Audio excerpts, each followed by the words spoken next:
Fala galera, hoje a gente vai continuar a nossa sériezinha lá de questões do ITA que poderiam cair no Enem. Tá, aquela questão, né galera, você tá ali fazendo as apostilas, né, aqueles exercícios todos, aí vem lá uma questão, bandeirinha do ITA, né, ou do IME, aí tá lá, questão assim, pô, caraca, vai ser difícil zona, pá, não sei o que. Galera, se vocês viram o último vídeo, vocês sabem que não é bem assim.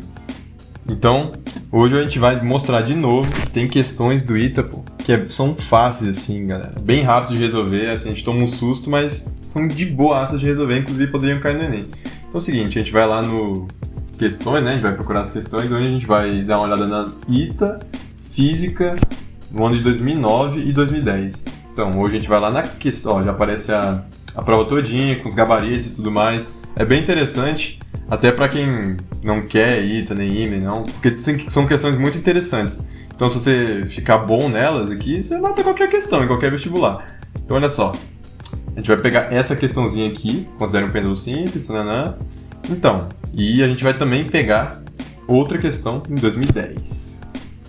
São questões bem tranquilas. No caso, a prova do ITA tem questões fáceis, difíceis e médias, né? Tem as muito difíceis também, né? Mas existem, acontece. Então a gente vai pegar essa questãozinha, considera a balança e tal, Beleza. E uma coisa que é importante pra vocês saberem aqui é que esse site aqui, galera, não tem só questão do ITA, do IME, da Escola Naval, mas também tem uns materiais interessantes pra vocês darem uma olhada. Então aproveita e dá uma olhada lá. Então vamos lá para as questões.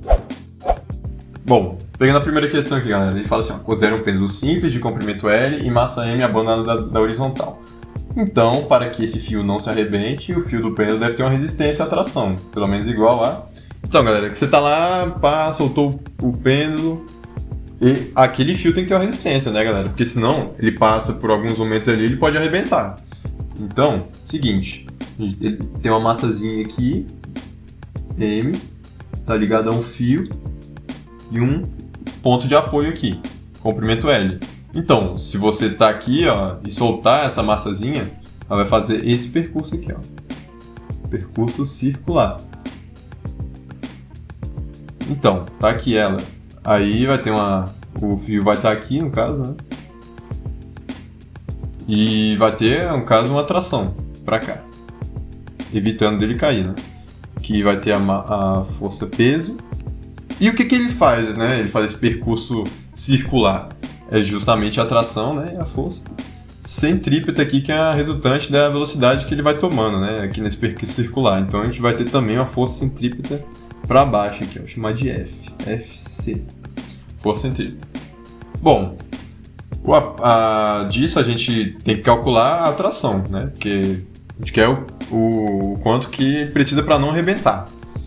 Bom, e como é que a gente calcula isso? A força centrípeta depende da velocidade, e como é que a gente calcula essa velocidade? A gente pode usar primeiramente, né, para calcular a velocidade, a conservação da energia.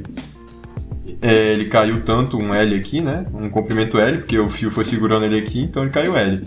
Então, o trabalho da força-peso é igual a mg vezes L.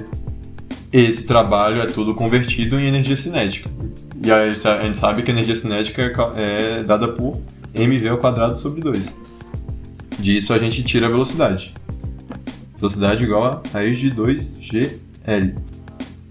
Bom, e para que a gente vai usar essa velocidade, né? A gente vai usar na força centrípeta. A força centrípeta, para a gente calcular, é simplesmente a gente pegar mv² sobre o raio da trajetória. Bem parecido com a energia cinética, né? No caso só muda o R por 2 aqui. Então, mas quem é esse raio da trajetória? Se vocês perceberem bem, é o comprimento do fio. Então, só substituindo velocidade e o comprimento do fio ali no R, a gente vai obter que 2mf é igual a 2mgl sobre L, que é igual a 2mg. Então, calculamos aqui a força centrípeta. 3. Bom, como a tração é a soma ali dos dois, né? Porque não pode haver uma força resultante para cima nem para baixo, nem para os lados. Tem que haver o equilíbrio. Então, na verdade, a gente tem que a tração é igual à soma dos módulos da força centrípeta, FC, né? A gente chama de FC, Fc, e o peso. O peso é muito fácil, é só m vezes a aceleração da gravidade. Então a gente vai ter aqui 2mg mais mg igual a tração, que é igual a 3mg. Muito facinho, galera, muito facinho. Matamos a questão já. Então a tração tem que ser maior ou igual que isso aqui. De preferência maior, né? Porque sim, se ocorrer alguma variação ali, pode arrebentar o fio, se for igual, né? Então, vamos ver as respostas? Aqui, ó, letra C. Matamos a questão.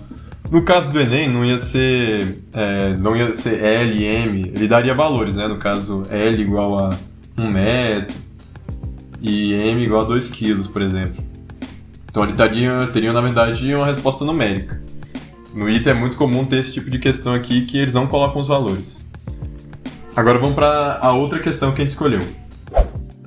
Bom, galera, nessa outra questão ele fala assim, ó, considerem a balança de braços desiguais. Ou seja, um lado é maior que o outro, com comprimentos L1 e L2. Não importa qual que é maior, assim, só para caso de demonstração, conforme mostra a figura. Do lado esquerdo, encontra-se pendurada uma carga de magnitude Q e massa desprezível, situado nessa distância de uma outra carga Q. Então vai haver uma interação entre essas cargas, né, que vai ser interessante para a gente. No lado direito, encontra-se uma massa M sobre um prato de massa desprezível. Então a gente vai considerar simplesmente a massa M e desconsidera o prato. Considerando as cargas pontuais e desprezível a massa do prato à direita, o valor de Q para equilibrar a massa M é dado por... Então, uma questão de equilíbrio, né? Então a gente tem aqui a balança, tem aqui o apoio e tem uma força de tração aqui gerada pela atração entre as duas cargas, né? A força colombiana.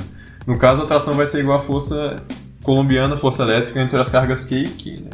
A gente tem que ter a tração que está puxando a balança para cá é igual a força elétrica, e se a gente lembrar lá, essa é dado por K, que é uma constante do meio, vezes a cargazinha Q vezes Q sobre a distância ao quadrado. No caso, não é esse Dzinho aqui não, galera, viu?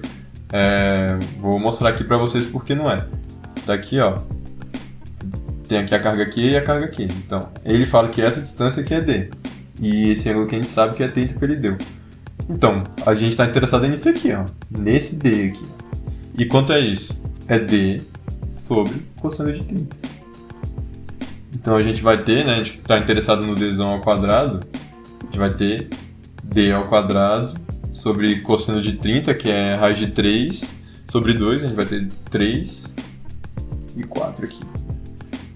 Exatamente isso.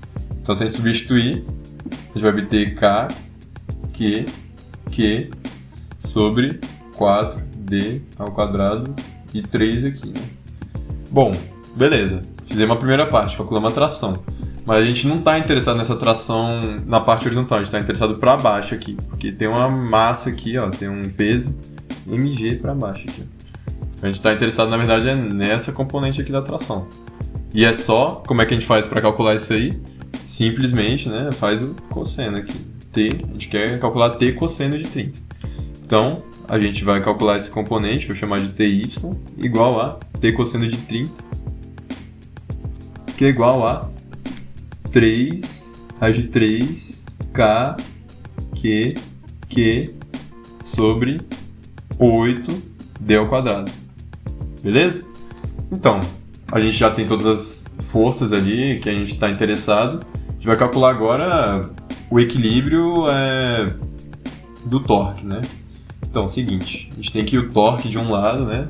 Tem que ser igual ao torque do outro.